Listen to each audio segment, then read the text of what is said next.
welcome back, everybody, to episode 190 of Two Goalies, One Mic, brought to you by Fatty Beer Company, Western New York's premier market and tap room, with over 300 beers to choose from at 6 different Western New York locations. If you need a beer, make sure you make it a Fatty Beer. Let them know Two Goalies, One Mic sent you. Episode 190, Hurls, 10 away from 200. Got a big, a special guest on with us, and a big guest. I'm always pumped when we talk to this guy. I know you enjoy his work at The Athletic. I as well do as well. Happy to bring in Matthew Fairburn from The Athletic. Matt, thanks for hopping on the show with us. I believe this is your second or third time out with us. I think it's the third. Good to be back. Great to see you guys. Yeah, man, I'm super pumped. I know Hurls has some questions queued up for you. But first and foremost, how is the season for you covering the team this year? Another one in the books, and just your overall thoughts before we really get into it on how the season went and how everything closed out. Yeah, it was an interesting year. Not for the reasons that Sabres fans were hoping, but it gave people like me plenty of material. I think it's always a fascinating story to follow when a team's under the type of pressure that this Sabres team was to perform with a new coach, Lindy Ruff coming back, a few changes to the forward group. You're kind of wondering how it's all going to play out. And pretty much by Christmas time, it became another season that was going off the rails. And so it became interesting for a lot of different reasons, kind of tracking what would happen, what might change. And now as we're sitting here late May, we have confirmation that not a ton is going to change, at least at the top. Kevin Adams coming back, Lindy Ruff coming back, and, maybe some tweaks to the front office, a new strength coach. But by and large, from an organizational standpoint, they're bringing this crew back, and now it's about what they're going to do to the roster. So always interesting, with this Sabres team, that's for sure. And, part of what makes it fun regardless is that Sabres fans are engaged. And as much as attendance has been hurting at times over the last few years, I feel like fans haven't lost the passion for what's happening here. And you can see it just in the way people were tracking, what was going on in Kevin Adams' end of season review with Terry Pegula and what changes were going to be made. Like, people are still plugged into this hockey team. And frankly, I think the organization's lucky for that, to have that buy-in from people. So quickly on this past season, before we get into what's happening now, I think a lot of fans point to obviously that 13-game winless streak as the moment where we all felt it was over. It was pretty soul crushing, to say the least.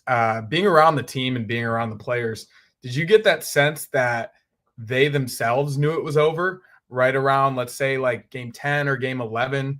Where it was basically a no end in sight type feeling. Did you get the sense that they felt once that it got into the double digit winless, I mean, it's a losing streak, but a winless streak. Did you get the sense that they felt that they had no chance to come back from that? There's definitely a hopeless feeling that hangs over a team in a situation like that. But I think it's more an in the moment hopelessness. Like, how do you get out of it? Right. How do you just get out of the streak itself and not worrying about the big picture of it? Because one thing I've found, and this might be specific to the Sabres because they're a team that doesn't have a lot of playoff experience and hasn't been through, the successful regular season runs to get to the postseason. I find I have a lot of conversations around the room that lead me to believe they don't necessarily grasp in the moment what it means for their playoff chances.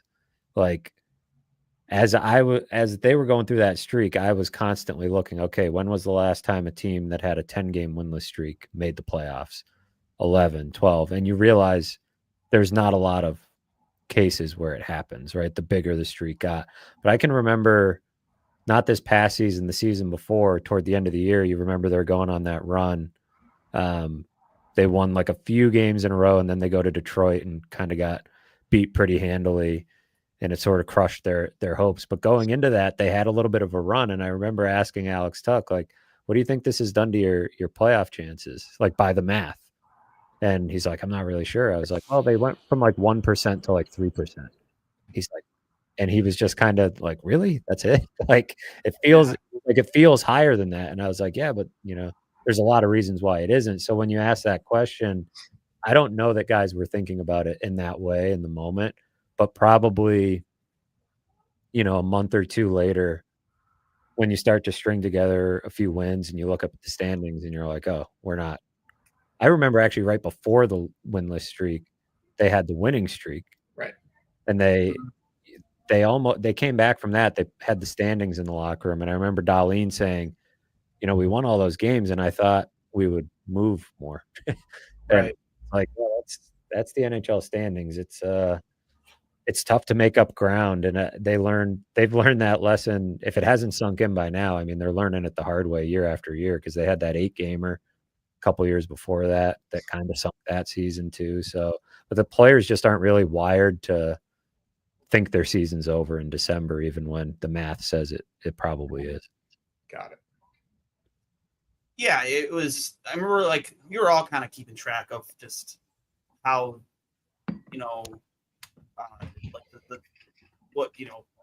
obviously you were kind of looking at both like draft odds and stuff like that. Like, you had people kind of like tracking that. Like, is it really worth winning hockey games right now? But then to Connor's point, like how much that losing streak, honestly hurt their playoff chances. It was a year where the Atlantic Division and the conference was just really, there was a real good opportunity there because Boston fell off as far as they did. The Rangers, you didn't have a single original 6 team in the playoffs or make the playoffs this year. Was it all the original 6 teams didn't make it? Oof, off the top of my head, Toronto was in it. Toronto made it. Well, Toronto made it. Yeah.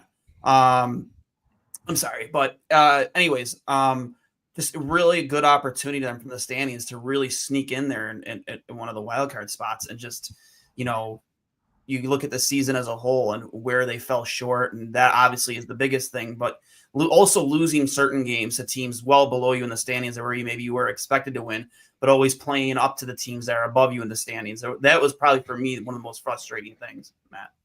Yeah, the opportunity was definitely there, to your point. I mean, I remember, when I first started covering the Sabres, Don Granato would talk quite a bit about the idea that eventually some of these teams were going to start to drop off, right? And that there was going to be some opportunity. And lo and behold, that happened this season. I mean, you could argue also that it happened last season in a pretty big missed opportunity. But when you have Ottawa and Montreal sneaking in, and those are 2 teams that the Sabres were ahead of in the rebuild process at certain points, that to me, I think is the biggest kick in the gut for Sabres fans. Like, it should not be this difficult to make the playoffs.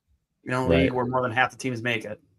In a league where more than half the teams make it. In a league where Montreal was able to make it. Like, I get the Atlantic Division is tough, right? And there's been some teams that have just been sitting at the top of that division for a long time. But to your point, Boston fell off. The Rangers fell off in a way I don't think anybody was really expecting after the way they finished last season. Pittsburgh has been down. The Islanders were down. There's opportunity there to jump in and take a spot, and it's Ottawa and Montreal that do it. 2 teams that at various points over the last few years, the Sabres looked quite a bit better than, and they couldn't take care of business against Montreal at all this season. Yeah. They had a pretty good time with Ottawa, but those are the 2 that I think hurt you, because they're teams that the Sabres should have been ahead of, and this should be viewed as just a massive missed opportunity. And they weren't even close. It's kind of mind-boggling how they were basically in last place until final couple weeks of the season in the conference. So it was about as complete a failure as you could have, especially with the expectations they had coming in. And just obviously there's more to the entire game than goals against, but even just looking at Montreal's goals against and Ottawa's goals against compared to the Sabres, Senators gave up 234, Canadians 265, and the Sabres 289. So it was a little bit different than prior seasons, but I think a lot of fans would point to the inability to defend in their own zone, and obviously UPL not having his best season for most of the year, at least with the expectation with the new contract. What would you say? I mean, hard to group the defense and the goaltending together, but what do you think the plan would be for that going into next season? Obviously, you're going to give UPL another chance at the starting spot, and then you go from there. But potentially bringing in another veteran like James Reimer, maybe even James Reimer if he wants to come back, given how well he played down the line. And obviously, it seems like aside from Mitch Marner these days, the number one priority for a lot of people is getting a steady veteran presence, defensive defenseman for Owen Power. Would you say those are the top priorities? Yeah, I think so. Start with goalie. It's a tricky spot because Ukko-Pekka Luukkonen was so good 2 years ago, and Devin Levi is in a spot where I think there's plenty of reason to hope that he can become, a really solid NHL goaltender and a starting level NHL goaltender. But you're now in a position because of the way Ukko-Pekka Luukkonen played this season and because Devin Levi didn't look ready at the beginning of the year and had to play most of the year in the AHL. If you go with those two, it feels like a major roll of the dice without, to your point, maybe a veteran. I look at the way a couple things I think about when it comes to goaltending with this team.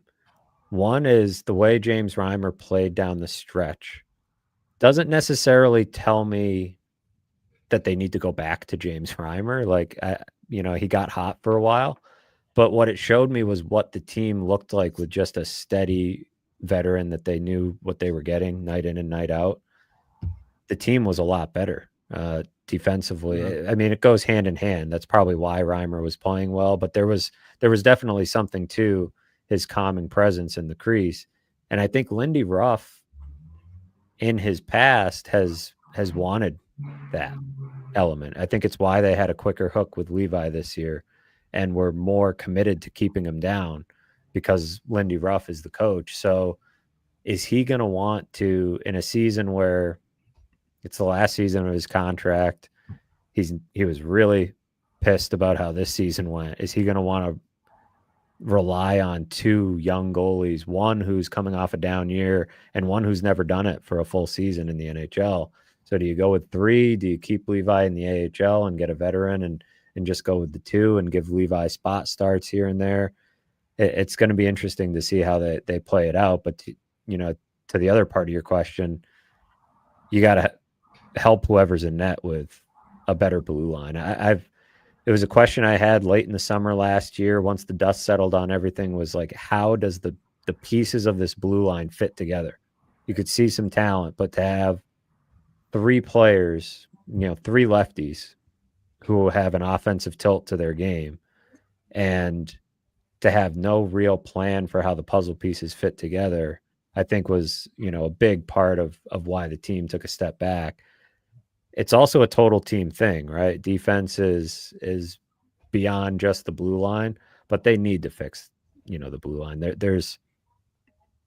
I don't know how long you can go with both Bowen Byram and Owen Power. I just don't know that you're fully utilizing your resources in the best way when you can't give power play time to both of them. You can't give enough power play time to both of them. So, and Lindy Ruff has said multiple times he likes having lefties and righties together. Don Granato didn't care. He was kind of mix and match, but Lindy Ruff has said he prefers to have a lefty with a righty. Well, right now you have, four lefties, Matthias Samuelsson, Byram, Power, and Dahlin, and you have Clifton and Bernard Docker are your only two righties. So to say they need a right-handed defenseman is understating it. I mean, it's a pretty desperate need. And they've been looking for a partner for Owen Power since he was at Michigan.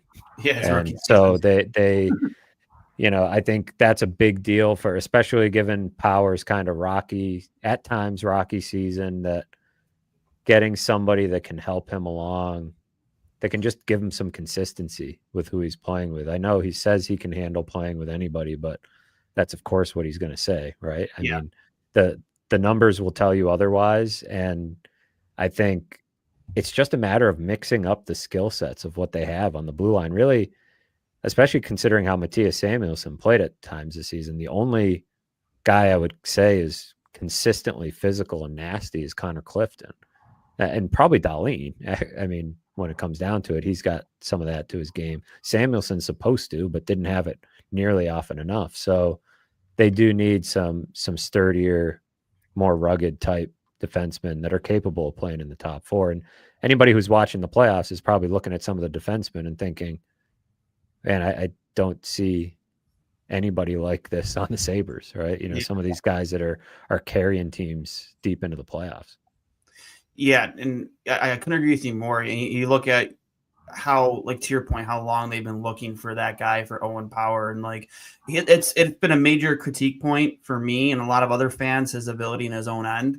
I think he made strides maybe in the last 2 months of the season in the right direction, but I just, not even just on the ice, somebody that's on the bench with him after he has a bad shift, or in the locker room with him, his stalls next to him, somebody that's going to truly like rub off on him, kind of like the way they talk about Jason Zucker, how he's rubbed off on a lot of these forwards, like how Kulik talked about Zucker and how Zucker talked about Kulik. Like, obviously Jason Zucker had a major impact on Yuri Kulik this past season, and I think just Owen Power needs that veteran guy to have that same effect on him. Before we get into like the Mitch Marner and Fried and stuff, just I do want your thoughts on just the front office structure right now. That's also been a hot topic, a big talking point. Obviously, you bring in Eric Stahl a couple weeks ago to be the special assistant to the general manager, special assistants or traveling secretary. I don't know. Like, it's kind of comical. But what exactly does that guy do? Like, what is this? Like, I know we kind of heard from Eric Stahl, and I think we kind of have an idea, but from your point of view, what is his position and how involved is he going to be? He's obviously been at the Amherst games this past during the second round. I was there in attendance for game 2. I first saw him firsthand. What is his direct involvement going to be, and how often is he going to be with Kevin Adams? Or is this going to be like kind of one of those Dan Girardi things where, you know, he's kind of like a part-time coach? Yeah, we'll see. I think that because the title is so ambiguous, it could evolve over time, you know, and in some of these, I feel like each team handles these roles a little bit differently. You know, this is a pretty common position around the league that, you know, you've got Roberto Luongo, I think is one in Florida. Jason Spezza started in this role in Toronto. So, you know, probably, I mean, I think ideally this is a guy that's based in Buffalo. So I'll be curious to see if that's actually the case. Like, will this guy live in Buffalo and truly commit himself to this organization and being here on a daily basis? Because they mentioned in the release him working with players directly in some cases. So potentially sort of like a hybrid development front office type of role where he's able to be a voice to Kevin Adams on some things, but also interact with players a little bit. And look, the guy was a fantastic player, right? Has a tremendous amount of respect around the league. I don't think anybody would be surprised if in 5 or 6 years he's on the track to be a GM. So I think you want that type of voice. I think you want having somebody like that in your organization, I think, is a plus.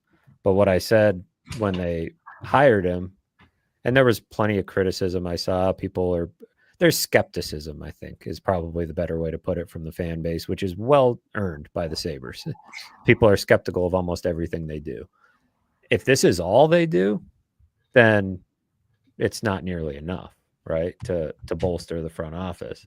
But if it's one piece to the puzzle, then I see no real problem with it. But, you know, part of it will be, to your point, like, what exactly is he doing? How does he split those duties? How often is he in Buffalo?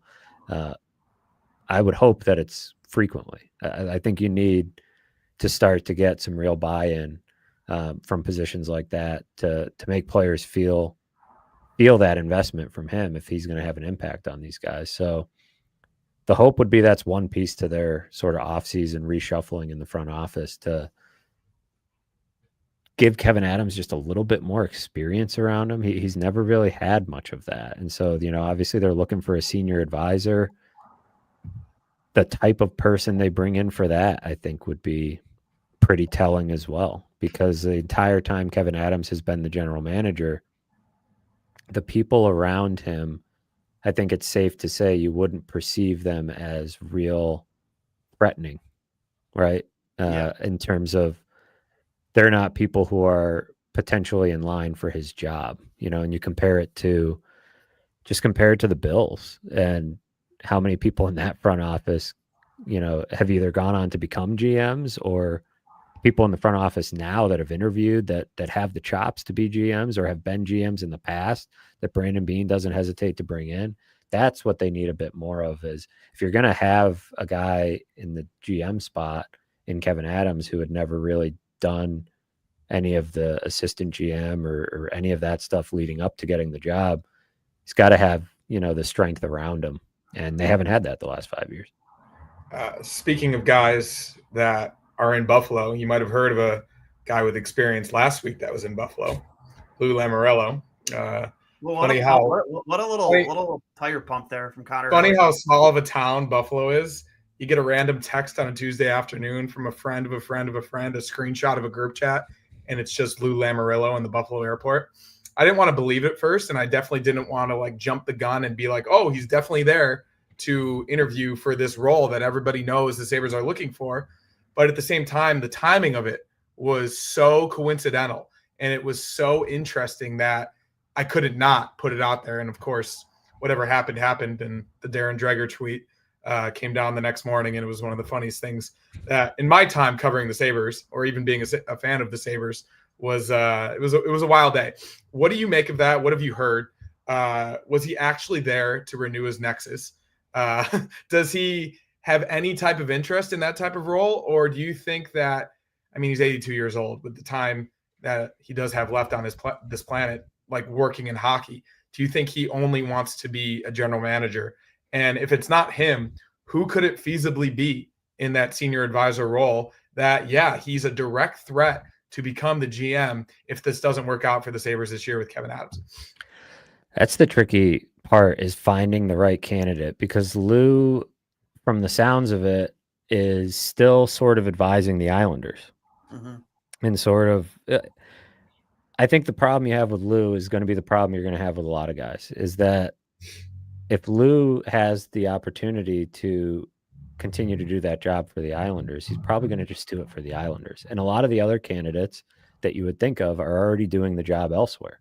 And that's a tricky spot. Like Rick Dudley is a popular name and would be great, right? He lives in Lewiston. He's got a history with the franchise. I think, everybody would think that would be awesome. But he's doing that job for the Florida Panthers. So one of a few things would need to happen. You need to pay more. You need to have him report to the owner potentially, or give him a title that's slightly above senior advisor that gives him a reason to jump ship. Otherwise, I think you're looking at candidates who aren't in that spot yet. And I don't think it's crazy to think somebody would look at this job and, to your point, say, hey, if this doesn't work out the first month, I might be in the seat for the rest of the season. Or if it does work out, you're going to get an outsized amount of credit. I think there will probably be no senior advisor in the history of hockey that gets more credit than a Sabres senior advisor if they end the playoff drought, right? It'll be almost like a lose-lose for Kevin Adams. He ends the playoff drought, but everybody will think the senior advisor was the one who was really orchestrating it all. You would look great in that spot if you're able to end the drought. But the flip side is, if it doesn't work out, you might even get a shot at doing the job the rest of the season, or you'd at least have a potential in. So I'm curious to see the type of candidate they land, if any, because, Kevin Adams has to find the right fit, and he's been in the job for 5 years and hasn't had somebody in this role. So it's a little late in the game to be looking for this, especially when, he took over the job without a lot of experience. It would have seemed like a prudent time to have somebody in that role when you were starting out. So definitely a lot of questions. The Lamoriello thing was pretty funny. That I don't know if he for sure was renewing his Nexus. I guess I don't put it past him. It's an 82-year-old man to come do it in person, but I see the chat you just threw up, like Brian Burke. He makes sense. You would think of like maybe recently fired GMs like Yarmo or like Rob Blake, but like, are these guys? It almost seemed like Yarmo would make more sense because he's been sitting on the sidelines for a little bit. Like Rob Blake can probably take a beat and think he'll get another shot. Like Ken Holland would have been a name, but he got hired, right? And so it's not an easy job to fill. At some point over the last 5 years, you could have found a candidate, but when you're trying to shoehorn it into one off season, it becomes a little more challenging. I was talking to Chris Baker on our show a couple weeks ago. Love that pod too, by the way. And we brought up Darcy Regier. Like, would he come out of retirement? I mean, it's kind of a crazy idea, but at the same time, it's like it would be an interesting story. I mean, you brought Lindy back. Right. I mean, we're friends. Like, can we almost like rule out anything? I mean, people would have said you were crazy that Lindy was going to come back a couple of years ago, and here he is. So, but Darcy's obviously not been working in the league for a long time. Would be a really, he actually Kevin Adams has worked with him as well, at the very beginning of his time. So I don't know. I mean, you have to kind of think outside the box when you're the Sabres, because frankly, most of the top candidates that are sitting in these jobs are doing it for somebody else, and they're not going to jump ship necessarily for Buffalo unless they're really enticed by the idea that they could sort of be the white knight, or maybe they see an opportunity if Adams gets fired. But it's it'll be telling in some ways, right? The type of candidate they land and how people think about them, how seasoned executives in the league think about this franchise. Just show them like pictures of like the mid 2000s teams from 05 to 2010. Like, you could be the guy that brings this back to Buffalo, this feeling, you know what I mean? Like, entice them that way. You could be the missing link. You've won cups. You've done this. You've done that. Have you done this yet though? Like, I totally agree with that. I in terms of the only reason, I know a lot of people were against Lou, and rightfully so, because of the age and how things went with the Islanders at the end. But like, one thing to remember is when him and Brendan Shanahan took over the Toronto Maple Leafs, they arguably, debatably were in a worse position than the Sabres are right now. You remember the Dion Phaneuf situation, Phil Kessel, all the drama around Toronto, and a much bigger, more focused on market in terms of hockey. And they righted that ship. They did figure it out. They did. And if there is one guy that could maybe talk to Terry and maybe even get him to change his mind about certain things, maybe it's a guy like Lou Lamoriello, just because you could take all the hockey clout currently in the organization and put it and gather it all together. And Lou Lamoriello has more clout in his pinky finger than all of them. All of them. Because he's just been in the league since the Stone Age. And maybe outside of Lindy, right? Lindy's the only one that could hold a candle to him. And nobody. I think what people probably miss sometimes, it's easy to, anybody who's in this senior advisor spot is going to be somebody who's not a GM anymore, right? So you can easily look at their past track record and poke holes in it and be like, they weren't good here, they weren't good here. When somebody is a former general manager, they're a former general manager, usually for a reason. Something isn't working.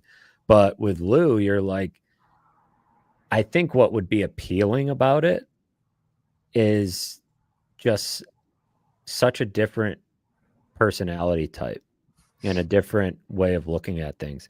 The senior advisor, I mean, in theory, in most places, not building your roster, right? It's not like making every final decision. So it's not as if Lou Lamoriello would completely tear things down and try to build it in a different way. But to your point, if he's a different voice in Terry Pegula's ear, if he could, I think a main goal that the Sabres need to have is a real low bar, but they need to bring some respectability back to the franchise in any way that they can, right? In any way that, and some of it is little things, but who they hire in this job is part of that. You know, when somebody can pick up the phone and has connections around the league, like just little things that can help restore some respect to a franchise that used to be one of the proud franchises of the league and is now just down and out.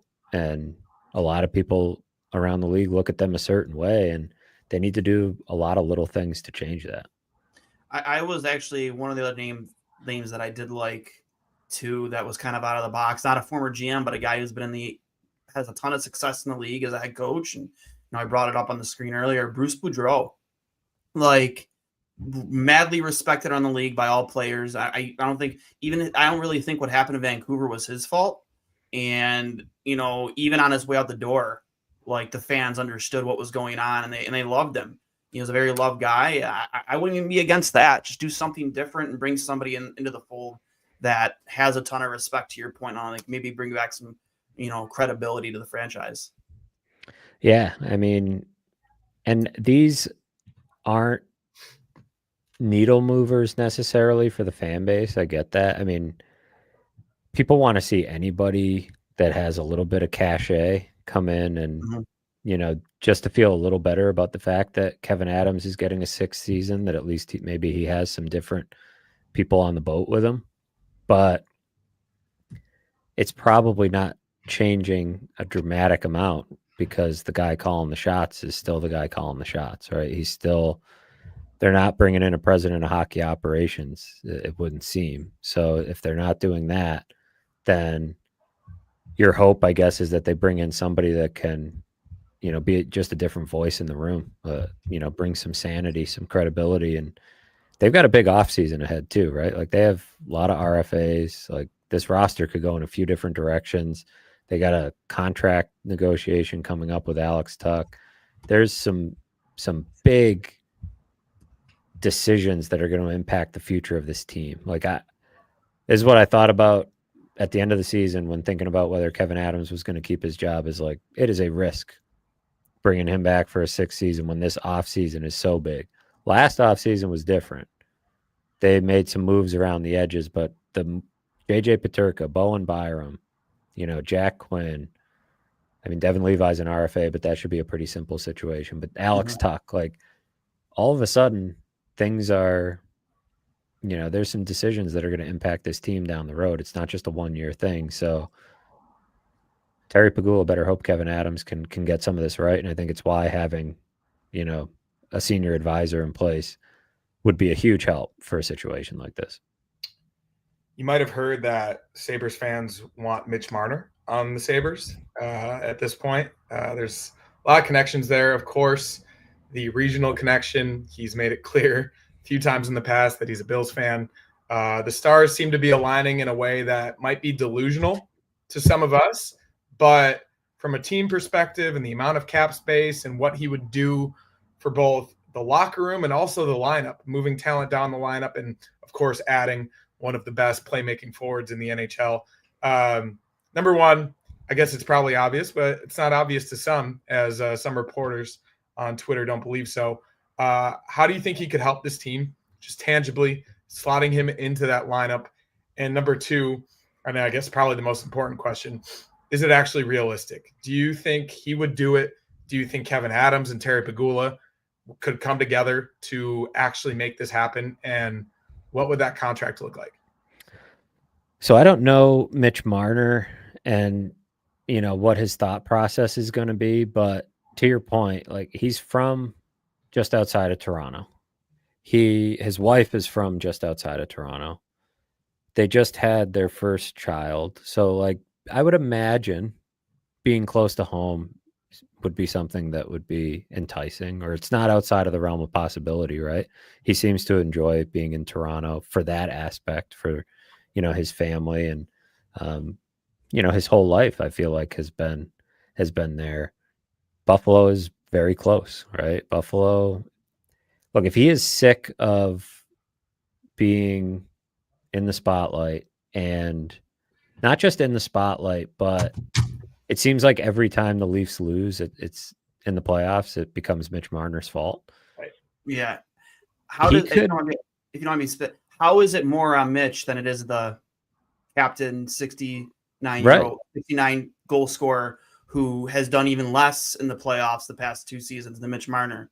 You know what I mean? Like, it's the whole mix, right? It's the whole mix that something they've clearly lost, I think, some belief in one another and how it's all working. And I think there could be as much the team dynamic is what's hurting more so than the pressure of Toronto or everything that people want to talk about. But if he wants to step outside of that bubble, but he doesn't want to go far from home, Buffalo is not far-fetched. Now, Buffalo is far-fetched only in the sense that they've been so bad for so long. Mm-hmm. And, who would want to come to Buffalo?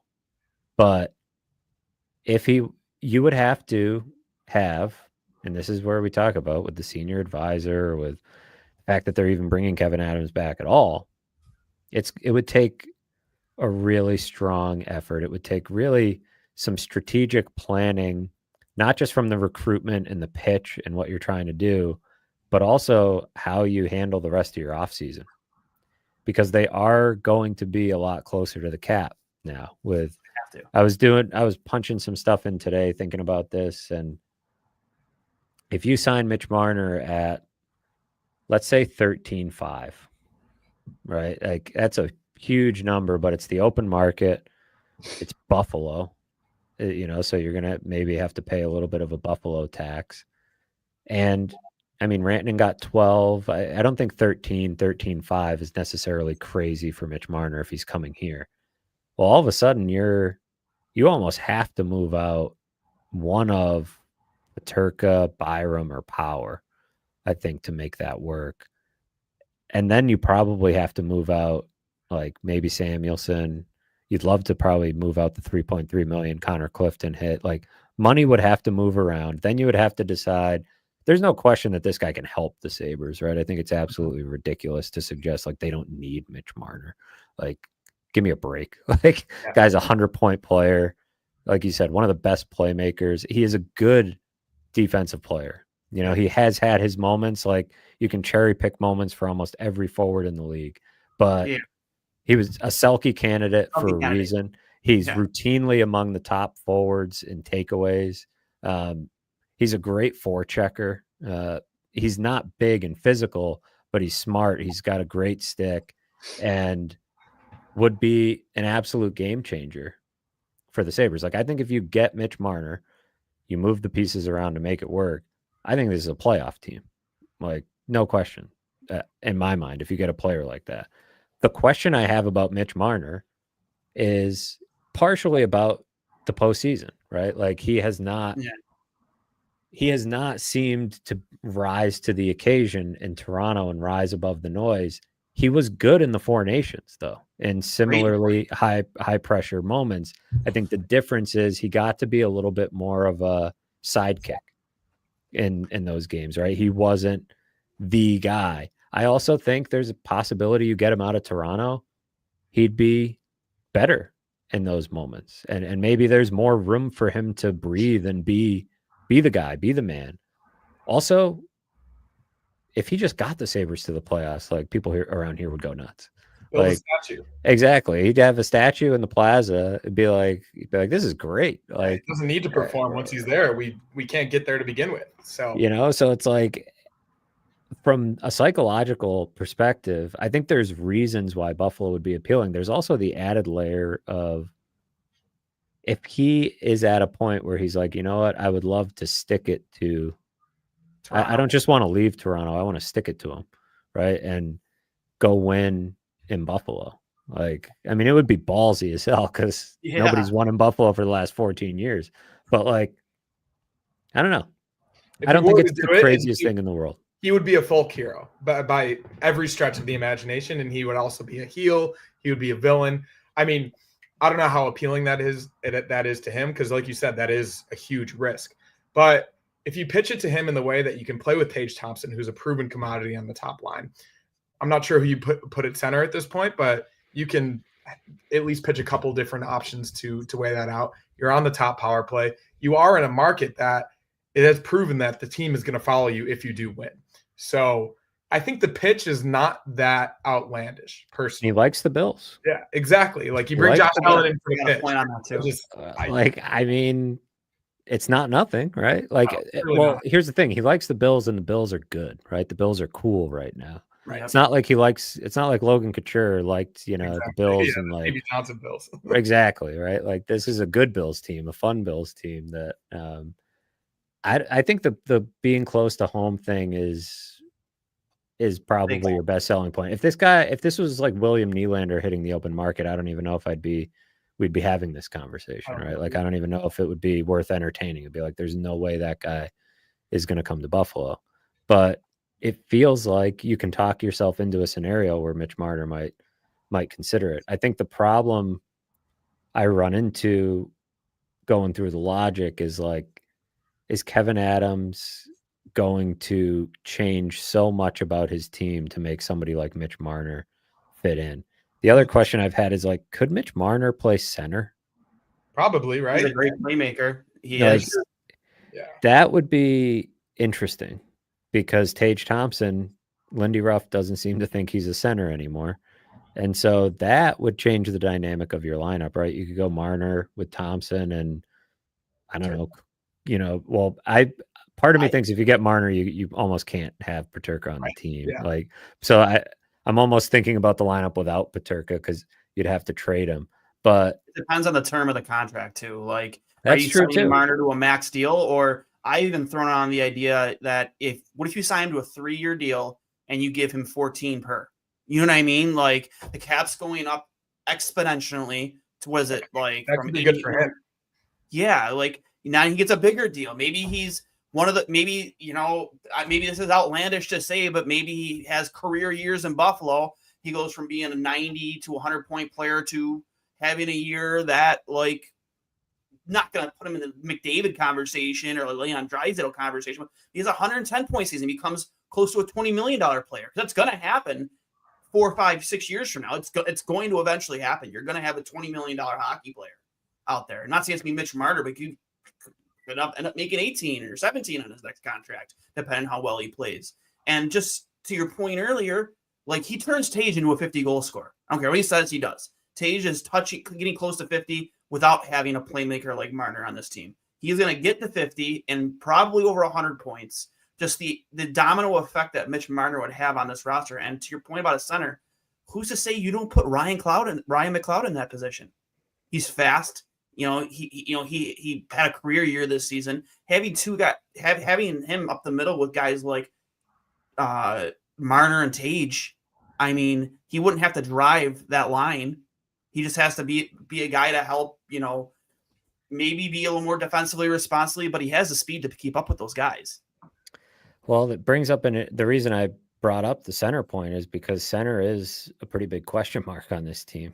Now that you thought you had a great deal for a number one center for $7 million and Tage Thompson, and now it looks like, and I think Lindy Ruff is probably right about this, that he's a winger, and he looked better on the wing last year than he did at center. So you run into a spot where your top two centers, theoretically, when you're sketching out the depth chart, are Josh Norris, who has trouble staying healthy, and Yuri Kulik, who is still very young, or to your point, Ryan McLeod, who has never been in that type of role before. And while he's got some of the skill, we haven't seen that offensive upside to his game, but maybe that's a potential option. But it's where the Marner conversation, like if you're shelling out that kind of money, you'd love for it to be a center.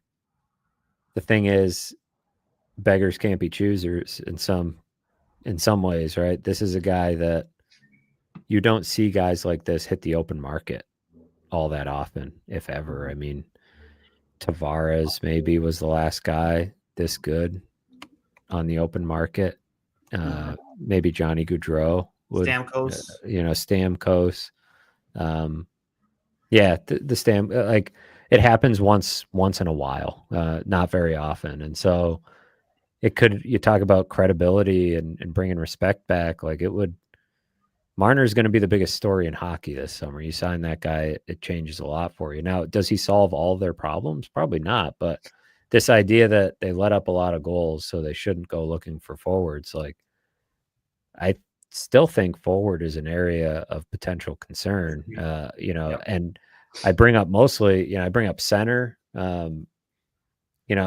They scored a lot of goals last year, but the power play is still terrible, right? And the consistency of the goal scoring, and how much they're leaning on a guy like Tage Thompson, and if he goes down, which he has tended to do, I just don't think forward is something they should be ignoring. And Mitch Marner, I think, can help defensively. I really think he can. Like, yep.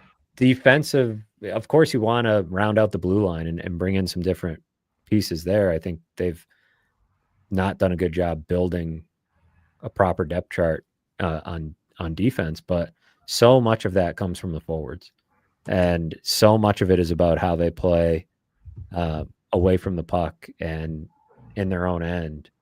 And Marner is solid. Like I don't have a problem with him defensively the way others do. Yeah, and one more thing to add on to that, when you're talking about who you can or can't afford the blue line, like it's like fans, I shouldn't call it fans, but like people really who disagree with this, really, like you can have both the right-handed defenseman and Mitch Marner. It's going to take some cap gymnastics and Alex Tuch. Like Alex Tuch is a priority to me. Over Mitch Marner, Alex Tuch is a priority, in my opinion. Because if your whole narrative, guys who want to be here, then you need to focus on Alex Tuch for sure. Get that guy signed as soon as at 12 a.m. on January or July 1st. But like, if we're talking about right-handed defensemen, okay, no movement clause do exist. What high-end right-handed defenseman that you think is going to cost you so much on the cap is going to agree to waive a no-move clause to come here? And secondly, what free agent, what guy in unrestricted free agent? Because the guy at the top of that list is Aaron Ekblad. If Florida wins the Cup this year, there is no chance he's leaving Florida. The opportunity to be a dynasty hockey team with Florida, that guy and their captain, he'll take less. He will take. I can probably that guy will take less. Stay in Florida, no tax state, because look what Reinhart did on his last deal. Like, and that's at least of my opinion. And then you go further down that list. You're looking at guys like Savard, who I'm pretty sure has already said he's going to retire. Cody Ceci, Dante Fabro, who is an interesting name. Klingberg, and then like the only realistic name on that list for me is probably Jan Ruda, like who's 34, and he might even retire. He's won cups, but like all the names on this list, they're guys that are on the other side of 30 who haven't won a cup yet, who probably want to go chase a cup. And then you have Aaron Ekblad. So you're not probably going to be in the Aaron Ekblad conversation, especially if they win a cup. Or you're. Who would you rather? If you could only pick one, who would you rather have, Ekblad or Marner? Marner. Yeah, Marner. I mean, obviously. And so it's like, I think if somebody wanted to make a case for Ekblad there, you take Ekblad and the whatever million in savings that you have, because Ekblad's not going to be anywhere close, obviously, to Marner's average annual value. But he also doesn't change the dynamic of your team the way Marner does. I think Ekblad would be, I think, a great addition to this team. How much is he going to have left in the tank, I think, is a legitimate question. But for at least a few years, putting that guy next to Power or even putting him next to Dahlin would be great. But the thing with Marner that you have to consider, if they somehow were able to get him, you do have to change a lot about your team. And is Kevin Adams going to be willing to do that?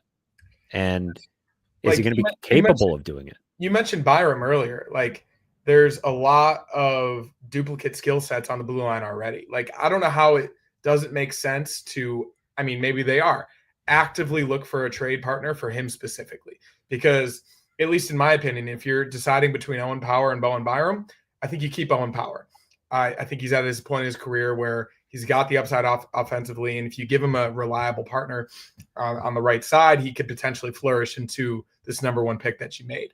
So I don't know how you don't get creative in the sense of trading Bo Byram for potentially another one-for-one situation, a right-handed defenseman with experience that I know it's not the easiest puzzle to put together, but they technically did it with Casey Middlestat, and it seems like they got the better of that deal.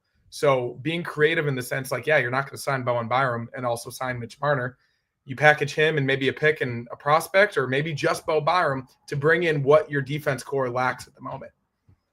Yeah, you almost have to, right? Like I think whether you bring in Mitch Marner or not, like remove Mitch Marner from the conversation, like some of these decisions still have to happen, right? Like Peterka, you still need to figure out what that looks like, regardless of whether you bring in Mitch Marner. Like, what does he want on that next deal? Everything I think you have to be weighing. What does this guy want in a deal? What could he fetch in a trade? So that's where like the Bo Byram, Owen Power conversation for me, when you think about who would you rather trade, part of it for me is you would get more, I think, for Owen Power. And so that's potentially enticing because I think I like Bo Byram as a player. I have some faith in Owen Power as well. Everything you mentioned, that he's been really solid offensively and does some things. He obviously needs to just play a more intense game in his own end, but more competitive. But you would probably get a significant return for either one of those players. Now, finding the exact right fit, right-handed defensemen are at a premium in the league, right? Especially guys that can play in the top four. I look at Calgary. To me, part of it is like Bo Byram's not too far from there, a few hours away, I think, in British Columbia. And they've got a couple experienced right-handed defensemen who would look great playing next to Dahlin or Power. Mackenzie Weegar, Rasmus Anderson, like those guys. Calgary's in a little bit of a retool on the fly, right? So they could get younger on the blue line, but also, still remain competitive because Byram's kind of entering his prime. But it's hard. Michael Kesselring is another one that I've thought about in Utah. They have kind of a surplus of defensemen there. Jersey, is it Jersey and Utah too? Yeah. So making a deal like that won't be easy. But again, this is 5 years in the making that we've known they need a partner for Owen Power. 4 years in the making, probably, I guess. What was he, 2021 number one overall pick? So you've known this was going to be an issue for a long time. This is what happens when you kind of box yourself into a corner. I thought about it last summer when they're trying to do all these things at once. It's like you're never going to accomplish all of it. So you do have to kind of keep your focus in a certain direction. It's why it's probably the part of the Mitch Marner thing that feels less realistic to me than Mitch Marner actually wanting to come here is like the Sabres being able to pull it off. Right. Which speaks to where they're at, right? Like, imagine if the Sabres were where they forget like 05, 06, and 06, 07, like when they were that good. Imagine if they were just where they were at the tail end before the drought started. It wouldn't be crazy at all to think somebody like Mitch Marner would come play for a team like that. No. But now it is. And that really is the main problem. Beyond, how good they are is also just the faith that people outside of Buffalo have that they'll be able to figure it out with the group currently in place. I genuinely think too that before I get to this point, in terms of a defenseman, just on that note, I think you're kind of doing, to Connor's point, essentially what you did with the Casey Middlestat trade. You're probably targeting guys that don't have trade protection because they haven't qualified for it yet. If you're really looking for, unless you're looking at that UFA list and you're looking at the very bottom half, guys who are, again, have probably won a cup or, might almost like your Eric Johnson level type defensemen that are willing to come here. I think you're probably looking at that RFA market, if that's who you're bringing in to be your own power partner, because I just don't see anybody in unrestricted free agency that's going to impede you from going to sign Mitch Marner because it's going to cost that much. I just don't. Like, who is it going to be? Because that list isn't very long on the right side. And then just again, just to get into like the next point too. I mean, I don't know, like in terms of realism, you brought up the Bills. Like, do you really go back to that whole one Buffalo narrative too? They should get the Bills involved with trying to like recruit him. I do know for a fact that there is a certain player on that team that has a relationship with Mitch Marner. He has Marner's jersey in his closet. It's signed, personalized to him by Mitch. Like, is it really that like crazy to think that, hey, Mitch, before you decide to make your decision here on who you're going to sign with, you are obviously the top guy. Everybody wants you. Can you drive 2 hours? Can you come? We'll bring you down 2 hours to Buffalo. Give you a tour. Give him a tour of the new stadium. Give a tour of the field house. Get Josh Allen in the mix. Get all your get all of the who's who's. I think probably the second most popular player would probably be Dion. Like, get those guys involved, especially Dion. The guy is as Buffalo as they come. He goes to everything. If anybody's going to speak as highly about the city after Josh Allen, it's going to be Dion Dawkins. Like, get these guys involved. Why not? No, I mean, you got to do whatever you can. Terry. You have to do, and frankly, that's the type of thing. Now, you don't have a tremendous amount of time, I feel like, to recruit. Now, maybe Mitch Marner will take his time, right? Take a couple days and want to maybe check a few places out. Maybe he'll do so ahead of time. That's a time when the Bills are out of town, typically. But get Josh Allen on a 5-minute FaceTime with Mitch Marner. I mean, yeah. Why? It seems like an absolute no-brainer why you wouldn't do that. And I think the selling point is sort of what Joey Bosa talked about when he signed here, which was I think he mentioned a conversation with Josh Allen talking about, like, if you win here, like, it's going to mean a lot more. And the people here, like, you'll be a god essentially, right? And I think that's what motivates a lot of the Bills, is how invested the community is, and knowing that it's going to mean that much more. It's been a big topic of conversation, it feels like, this week in the NHL, is like the pressure of playing in Toronto. And I do think it's part of what some of these guys like about going to Florida, Carolina, Tampa. It's not that people in those markets don't care. We see that the buildings are full. Carolina's got great crowds. Tampa's got great crowds. Florida has really bounced back. But you think about stuff like the media coverage, and we all know it doesn't mean to those places what it means to Buffalo, Toronto, Edmonton, Boston, Chicago, like these, long-standing traditional hockey markets, especially the Canadian ones, like the ones that the sport is just different there. And the coverage is so much different. I mean, can Sam Reinhart walk around in South Beach most days without getting recognized?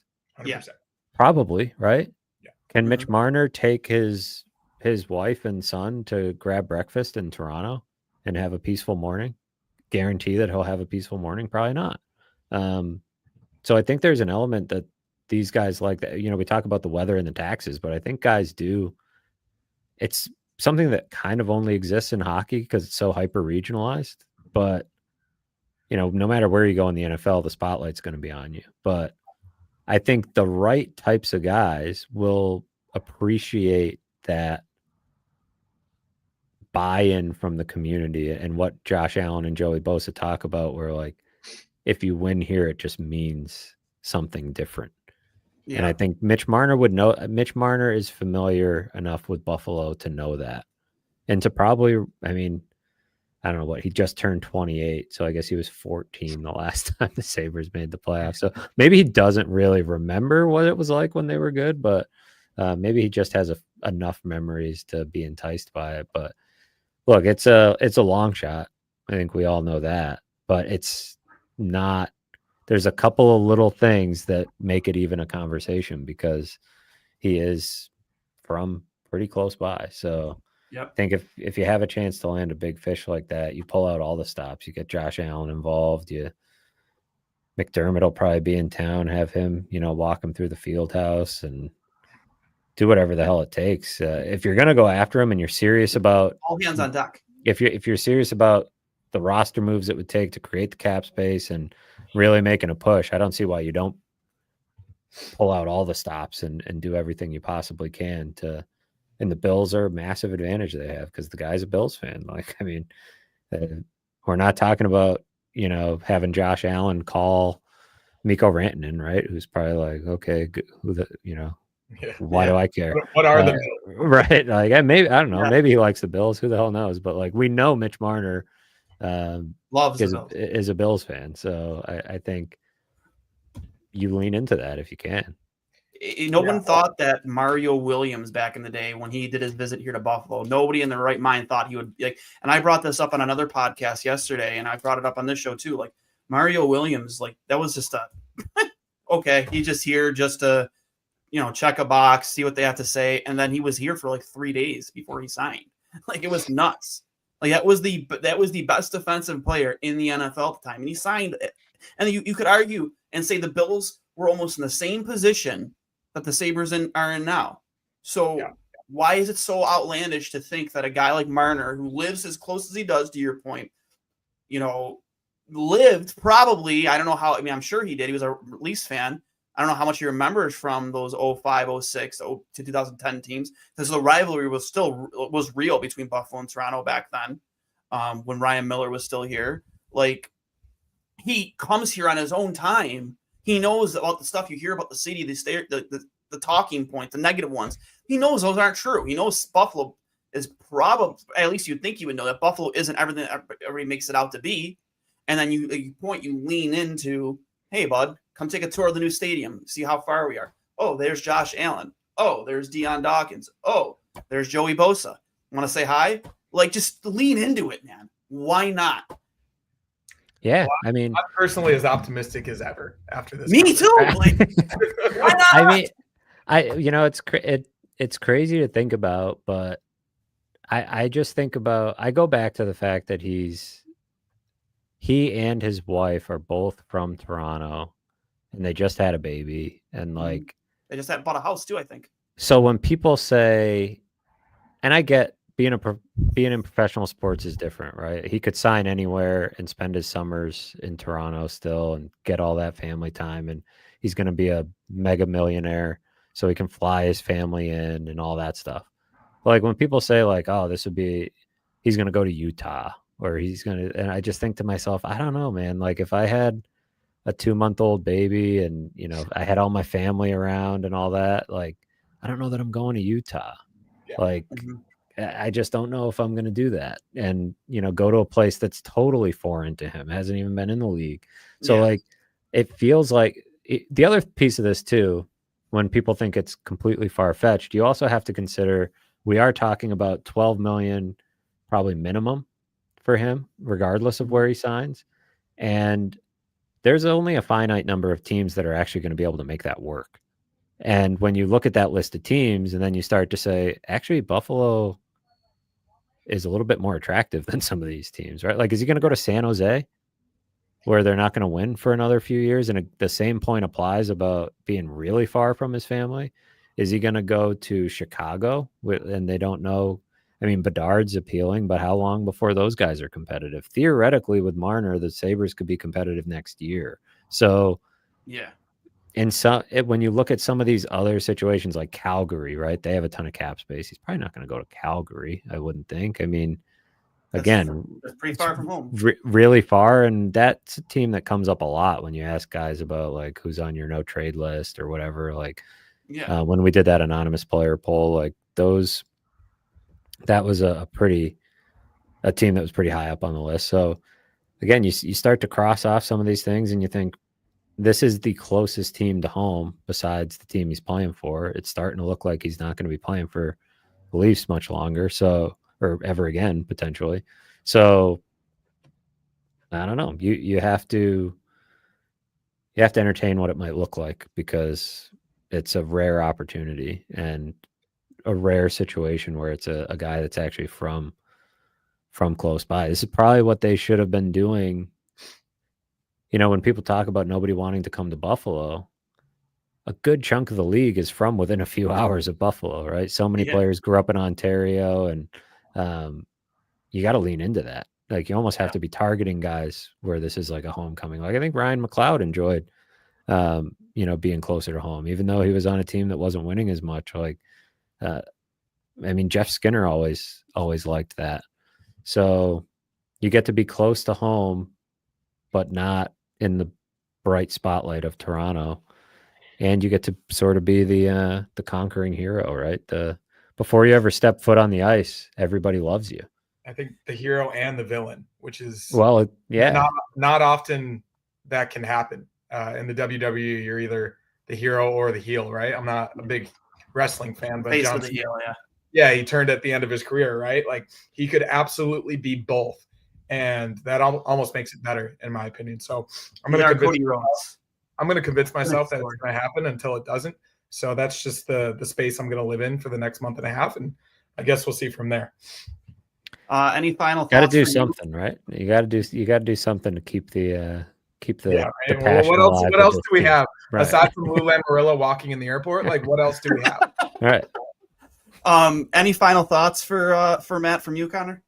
I mean, that's about it from my perspective. You mentioned a few names from the defense. Obviously, the goaltending situation is a bit up in the air. Do you think at all? I guess last thing. Do you think at all what happens with the Amherst? Obviously, they've got game 3 tomorrow night. How Devin Levi, if they lose tomorrow night, correct me if I'm wrong, are they out of it? No.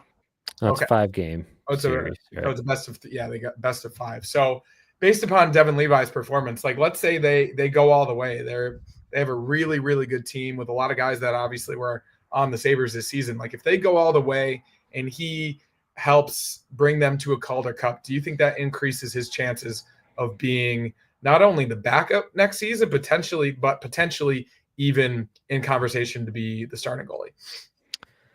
I think, given the history that Kevin Adams and the Sabres have with Devin Levi, it absolutely does. I mean, they've handed him more based on less, right, in the past 2 years. So they handed him the starting job 2 years ago when he had played 7 games the year before, and they basically gave him a roster spot this fall, based on less than winning a Calder Cup. Could he be the starter? Look, if he pieces together a really good run in the AHL playoffs, like, they're going to have to be open-minded to anything, given how Luukkonen played last year and seeing what Dustin Wolf did this year. Like, eventually that should happen for Levi. When it happens, I don't know.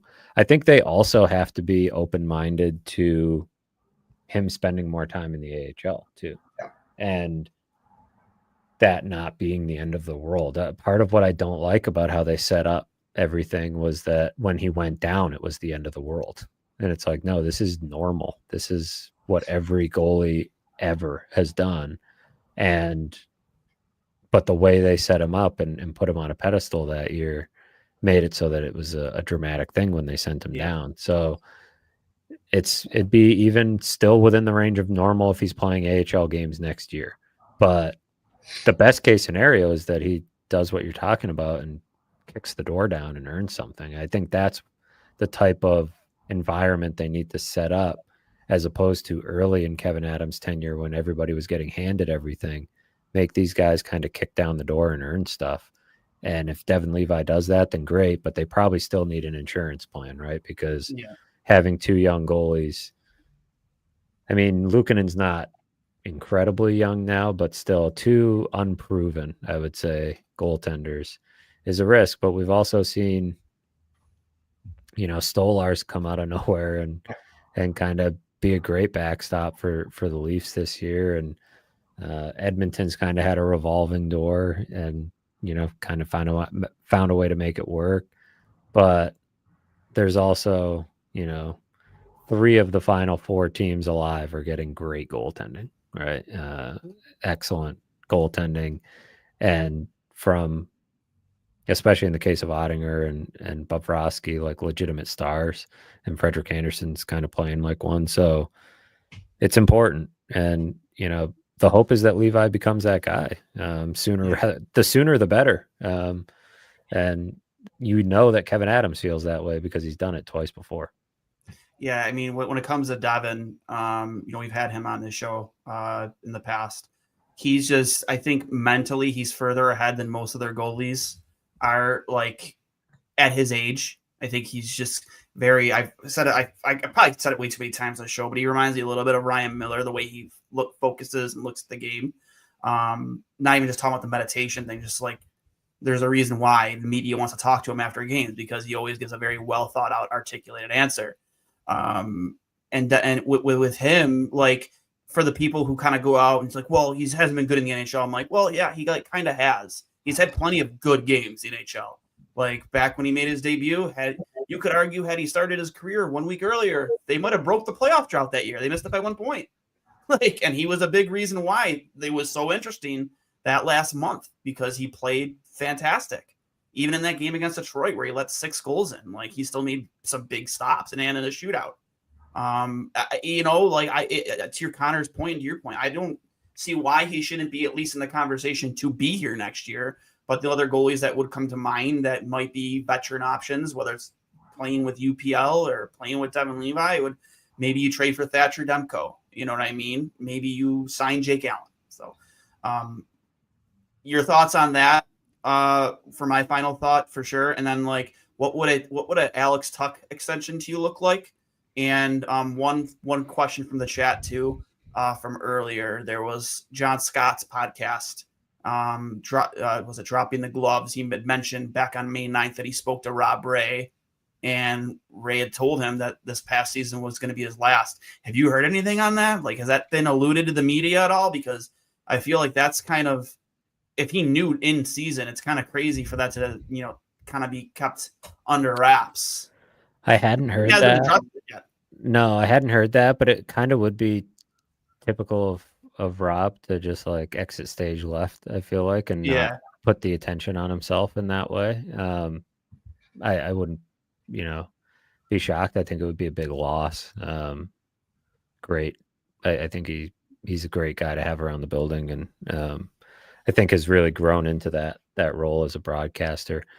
Alex Tuck's contract is really interesting. I sort of took a deep dive on it earlier in the offseason, and I don't think it's crazy that he gets, close to $9 million a year from the Sabres. Just when you look at the numbers, it's kind of hard to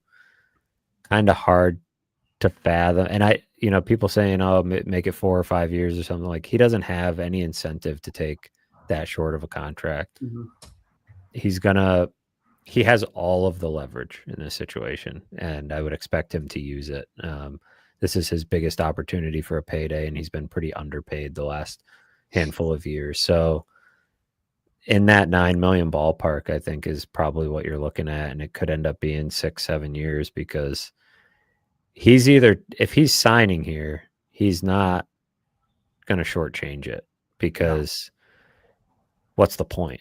Right. So he could hit free agency again at 35. Like, by then he might be done. So, he's certainly not going to be getting 9 at 35. I wouldn't expect him to. As far as other goalie options, like, that if you're going to change the mix at goalie and you really, really want Devin Levi to have a role in that, but you're not comfortable with Luukkonen and Levi, you almost start to explore Luukkonen trade options, right? And Thatcher Demko, but then you're trying to swap goalies with another, I guess that's kind of the position in the NHL, is that teams seem like they're constantly guessing and swapping guys back and forth and trying to figure out, the right guy at the right time and catch lightning in a bottle. But I think I still have a bit of faith in Luukkonen. It got ugly last year, but the team was a mess around him, and puck management was awful. And unless there's a really good trade offer out there, you run the risk of making the same mistake you've made a lot of times before, giving up on a guy too soon. And he's still like Devin Levi. I think Devin Levi's biggest problem when he's been up is the grind of the season. Like the mental grind of the season and the routine is so much different in the NHL. And to your point, he finished that one season great. And there's no question this guy thrives in big moments, pressure. Like he loves that. But you got to also thrive in October and November and December when it gets monotonous. And I think that's, the big thing that he needs to work on and kind of fine tune. And I think he's done it in the AHL. No doubt. Matt, just want to say thanks, man, for hopping on. It's always a really fun conversation with you. So I hope we didn't keep you for too long. Just went over here a little bit for an hour, though, for those just joining in. But thanks again for coming on, man. No, thanks so much for having me. Always great talking to you guys. All right. Thanks, this has been episode 190 of Two Goalies, One Mic, brought to you by Fatty Beer Company, Western New York's premier market and tap room with over 300 beers to choose from. If you get a beer, make sure you make it a Fatty Beer. I am Duane for Connor Hurley and Matthew Fairburn, episode 190. We'll talk to you next week. And as always, go Sabres.